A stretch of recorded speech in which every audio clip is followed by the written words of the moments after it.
Mais à mon avis, Ils vont perdre. ils vont perdre. D'accord, mais pourquoi? La démographie? Non, pas du tout, parce que, non, c'est pas une question de démographie ni une question militaire.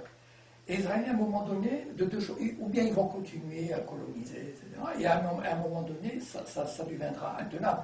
C'est-à-dire que, bon, même si les pays européens, les Sarkozy, les Merkel, ils font tout pour défendre Israël, à un moment donné, on ne pourra plus. Bon, je veux dire, il faut dire aux Israéliens, il y en a marre, quoi, ça suffit. Bon, déjà, aujourd'hui, des voix s'élèvent comme Villepin, etc. Bon, donc, et il y a une conscience qui est en train de naître, qui grandit. On ne peut plus, c'est impossible.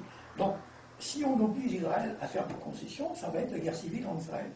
Il n'y a aucun gouvernement israélien ne pourra faire revenir 300 000 colons en Israël. Et donc, je ne vois pas comment les Israéliens pourront accepter. Il y a aussi le boycott d'Israël qui, pour moi, dans quelques années, deviendra quasiment un fait. C'est-à-dire que, et déjà, il commence ce boycott. Donc, petit à petit, il va prendre plus d'ampleur. Les Israéliens seront de plus en plus cadrés sur eux-mêmes. Ils deviennent... Pardonnez-moi une question indiscrète, mais vous avez de la famille en Israël? Ah ouais, la plus grande partie de ma famille vit en Israël. Alors justement, donc vous avez des contacts encore avec des Israéliens. Oui. Quel est l'état de la population israélienne par rapport aux activités de Tsahal? Enfin, ils sont fatigués, ils sont patriotes, ou ils en ont... c'est mitigé, je suppose. Israël est une démocratie fasciste. D'accord. Enfin, si je peux me permettre. Oui. C'est-à-dire, elle a toutes les illusions de la démocratie, mais il y a une presse libre. Réellement libre? Ah oui. Plus qu'en France? Ah, presque, quoi. Ah oui, je dirais plus qu'en France. Plus qu'en France. Seulement, sauf qu'elle est sioniste. C'est-à-dire que...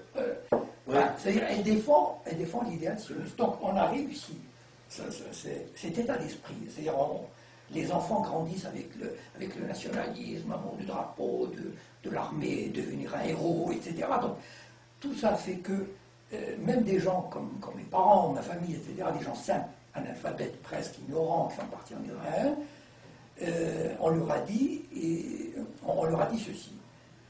Il est presque impossible de faire la paix avec les Arabes. Vous demandez à n'importe quel Israélien, est-ce qu'il est possible de faire la paix avec les Arabes? Il vous dira, ah non, c'est pas possible. Eh bien, on a réussi à leur faire entrer dans le crâne que la paix est impossible. Et donc, ils sont obligés de suivre. C'est-à-dire qu'il y a une espèce de conditionnement... Ah, il y a un conditionnement extraordinaire. Ah, c'est très bon, d'accord, oui. Justement, vous n'avez jamais été, tenté d'aller vivre en Israël, non? Non. Jamais. Vous êtes français, vous restez français? Oui, enfin, comme une anecdote, enfin, c'est pas dans le livre, mais c'est dans un autre livre. Au Maroc, parce que je suis d'origine marocaine, Oui. Et au Maroc, j'ai appartenu à un mouvement de jeunesse sioniste, de l'âge de 17 ans, 20 ans. Donc j'étais pétri de sionisme. Donc vous aussi, vous avez été conditionné, tout à fait. Ah oui, mais par vos parents, la famille? Non, pas du tout. Il y avait des envoyés israéliens qui étaient venus au Maroc et qui ont organisé des mouvements de jeunesse, et on disait aux jeunes juifs, votre avenir est en Israël, et pas d'ailleurs, on leur a... Et bon, ils m'ont monté et j'ai failli partir. C'est vrai que j'étais à deux doigts d'y aller. Et qu'est-ce qui a fait que vous en êtes sorti de tout ça? Les sionistes m'ont fait un sale coup. Que je ne peux pas raconter ici parce que ce serait trop long. D'accord, oui. Et donc j'ai réalisé à quel point ils étaient dangereux, cyniques, dangereux, ouais. Et que finalement leur but c'est de faire partir les juifs en Israël à n'importe quel prix, bien que les juifs marocains qui sont partis là-bas, on les a considérés la pire insulte, comme les Arabes. Ils ont été discriminés, etc. En Israël? Ah oui, c'était vraiment là. C'est un peu comme les citoyens de seconde zone. Voilà, c'est comme un peu dans les banlieues ici, c'est-à-dire les oubliés de l'histoire. On les appelait les Noirs ou les Arabes. C'est vraiment les pires insultes. D'accord. Alors, justement, pour revenir dans votre livre, à un moment donné, vous racontez une histoire.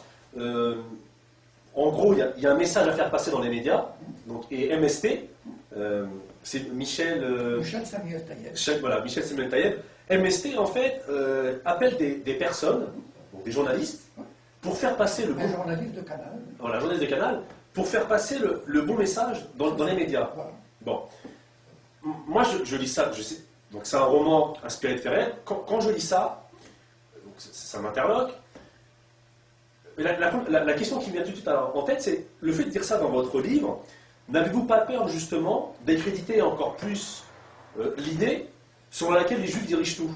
C'est-à-dire qu'à force de dire qu'ils dirigent tout, n'a-t-on pas l'impression qu'il y a une espèce aussi de fantasme, qu'on les surestime?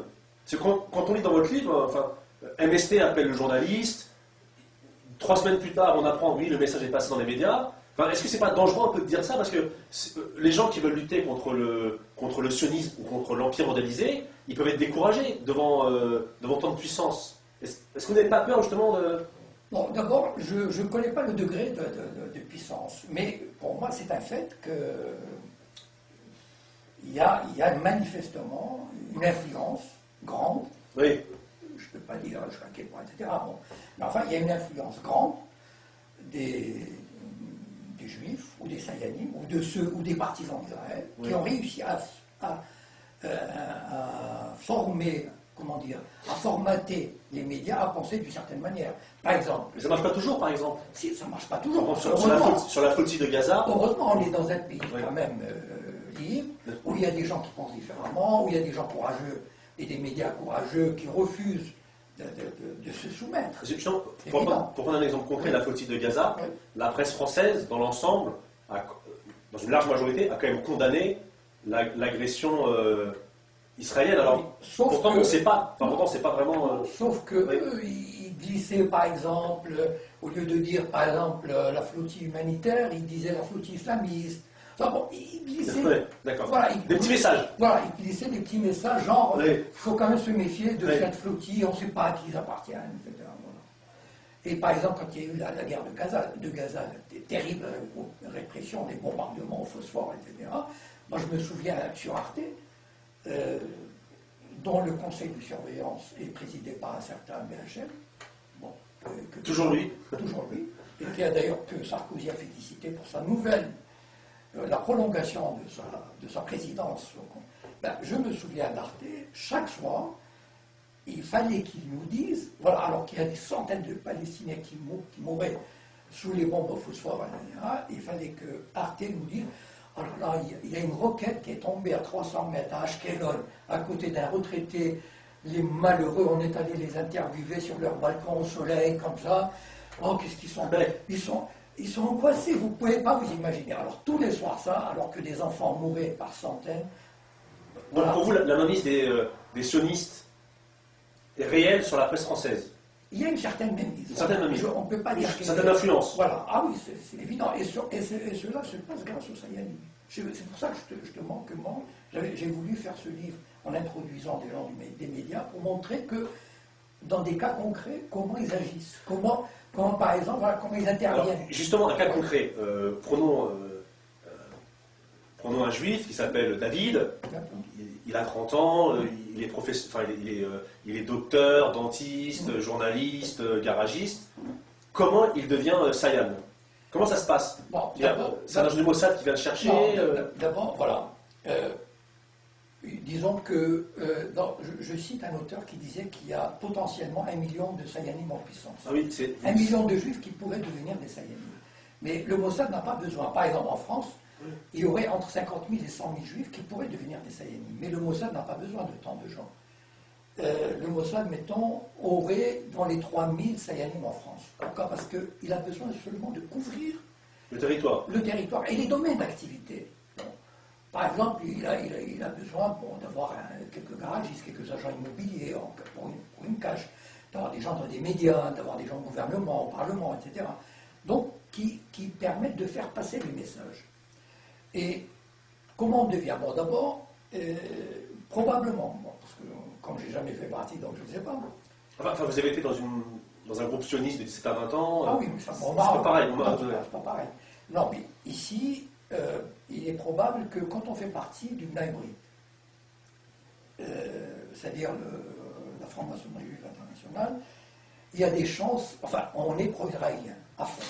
Donc, s'il y a là-dedans un journaliste, ou un homme politique, un parlementaire, ou un économiste, ou quelqu'un qui peut servir les intérêts du Mossad, le Mossad va le voir et lui dit, voilà, bon, d'ailleurs je donne un exemple, comment ils arrivent à retourner quelqu'un, lui dit, Israël a besoin de vous, nous sommes en guerre, il faut vous apporter votre contribution, etc. Et là c'est très facile, c'est-à-dire que la personne qui aime Israël se dit, bon, bien sûr, et c'est comme ça qu'on devient Sayan. Ils se font payer? Ah non, pas du tout.